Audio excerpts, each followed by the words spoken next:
AC வாங்க போகிறீங்களா?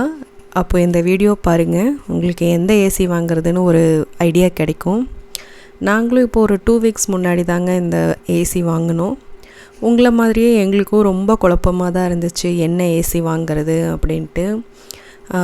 ஏன்னா நாமெல்லாம் மிடில் கிளாஸ் ஃபேமிலி தான். சரி, இது ஒரு கொஞ்சம் பெரிய அமௌண்ட்டாக போடுறோம், ஒரு தடவை வாங்குறது தான், நல்ல பொருளாக வாங்கணும்னு உங்களை மாதிரியே எங்களுக்கும் அதில் ஒரு என்ன சொல்கிறது பயம்னே சொல்லலாம். சரி, வாங்கி அது வேஸ்ட்டாக போகக்கூடாதுன்னு அந்த மாதிரி ரொம்ப நாங்கள் விசாரிக்கிறதுக்கே நாங்கள் 2 வாரம் டைம் எடுத்துட்டேங்க. அப்படி பார்த்ததில் எல்ஜி தான் வந்துட்டு பெஸ்ட்டுங்கிற மாதிரி நிறையா பேர் சொன்னாங்க. சரி, ஓகே, எல்ஜியில் நம்ம 5 ஸ்டாரா 3 ஸ்டாரான்னு பார்க்கும்போது 5 ஸ்டாரே வாங்கிக்கலாம் அப்படின்னு எல்ஜி தான் சூஸ் பண்ணேங்க. இதில் வந்துட்டு டியூயல் இன்வெர்ட்டர்னு கொடுக்குறாங்க. இந்த டியூயல் இன்வெர்ட்டரில் என்னென்னா சவுண்டு கம்மியாக இருக்கும் அப்படிங்கிறாங்க. 2 கம்ப்ரெஸர் இருக்கிறதுனால சவுண்டு கம்மியாக இருக்கும் அப்படிங்கிறாங்க. இது வந்துட்டு எல்லாமே சொல்லி நம்ம கேட்குறதாங்க, நமக்கு ஏசி பற்றி எல்லாம் என்ன தெரியும். அப்புறம் 5 ஸ்டாரா 3 ஸ்டாரா இது 2ல் எது பெஸ்ட்டு அப்படின்னு கேட்டிங்கன்னா 5 ஸ்டார் தாங்க பெஸ்ட்டு. ஏன்னா இதில் தான் வந்துட்டு நமக்கு கரண்ட்டு கம்மியாக இழுக்கும் அப்படிங்கிறாங்க. 3 ஸ்டார் வந்துட்டு உங்களுக்கு கூலிங் வந்து கொடுக்கறதுக்கு லேட் ஆகும் அப்படிங்கிறதுனால அது கரண்ட்டு நிறையா இழுக்கும். இதே 5 ஸ்டாருங்கும் போது நமக்கு டக்குன்னு கூலிங் எடுத்து கொடுத்துரும். அதனால் கரண்ட் பில் வந்து கொஞ்சம் சேவ் ஆகும் அப்படிங்கிறாங்க. இப்போ பாருங்கள், ஏசி ஆன் பண்ணியிருக்கு. இதுக்கு வந்து நாங்கள் விகாட் ஸ்டெபிளைசர் தாங்க போட்டிருக்கோம். இதுக்கு வந்து எல்ஜிக்கு ஸ்டெபிளைசரே வேண்டான்னு தான் கடையிலெல்லாம் சொன்னாங்க.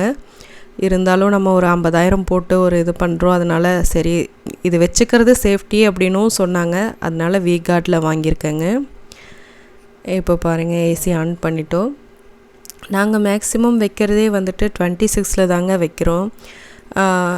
ஃபஸ்ட்டு ஒரு 10 நிமிஷம் மட்டும் நீங்கள் ஒரு 24ல் வச்சுட்டு அதுக்கு பிறகு நான் அப்படியே கொஞ்சம் கொஞ்சமாக ஜாஸ்தி பண்ணிடுவேங்க. 26ல் வைப்பேன், 28ல் வைப்பேன். ஏன்னா எங்கள் ரூம் வந்து பார்த்திங்கன்னா 10க்கு 10 ரூம் தான்.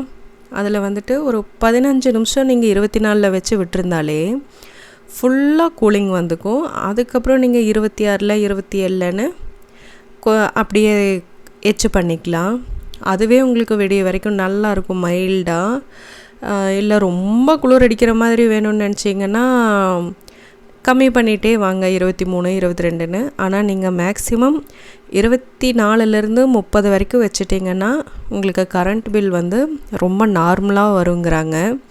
இது வந்துட்டு நான் ஒரு நாள் செக் பண்ணியே பார்த்தேங்க. நைட்டு கரண்ட்டு யூனிட் எவ்வளோ ஓடி இருக்குன்னு பார்த்துட்டு காலையிலே அதே மாதிரி போய் மீட்டரில் செக் பண்ணி பார்த்தேன்.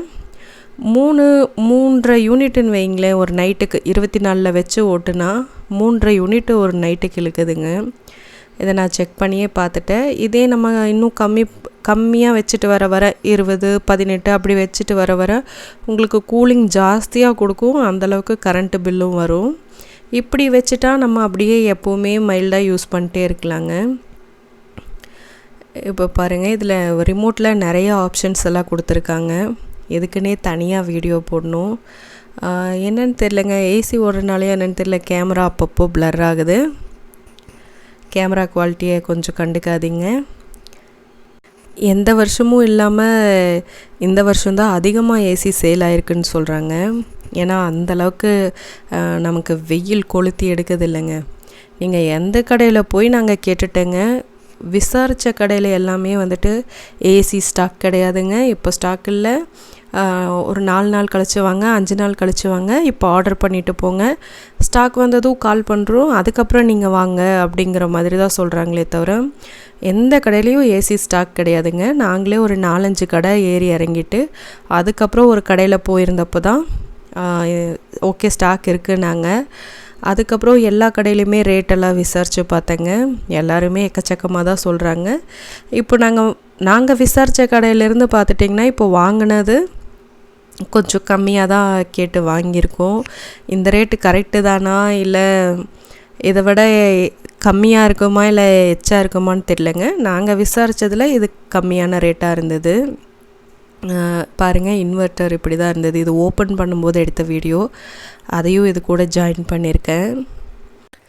ஏசி கூட எப்படியோ ஒரு வாரத்தில் நம்ம வாங்கிடலாம் போலங்க ஸ்டாக் வந்து. ஆனால் அதை இன்ஸ்டலேஷன் பண்ணுறதுக்கு ஆள் வர்றதுக்கு 15 நாள் ஆகும்னு சொல்கிறாங்க. நம்ம ஏசி வர்றதுக்கு ஒரு வாரம், அதை இன்ஸ்டலேஷன் பண்ணுறதுக்கு 15 நாள்னு பார்த்து இவங்கெல்லாம் வந்து ஏசி மாட்டி அந்த ஏசி காற்று வாங்குறதுக்குள்ளே சம்மரே முடிஞ்சு போயிடும் போலங்க.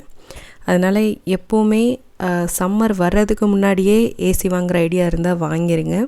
சம்மர் வந்ததுக்கப்புறம், ஏன்னா இனி வர்ற காலங்கள்லேயும் இந்த மாதிரி தான் அதிகமாக வெயில் இருக்க போகுது. ஒவ்வொரு வருஷமும் ஏசி சேல் வந்து அதிகமாக தான் போயிட்டுருக்க போகுது. இன்னும் விலையும் ஜாஸ்தியாகும். அதனால் சம்மருக்கு முன்னாடியே வாங்கிடுங்க. நமக்கு வந்துட்டு ஈஸியாக இன்ஸ்டலேஷன் பண்ணி கொடுத்துருவாங்க.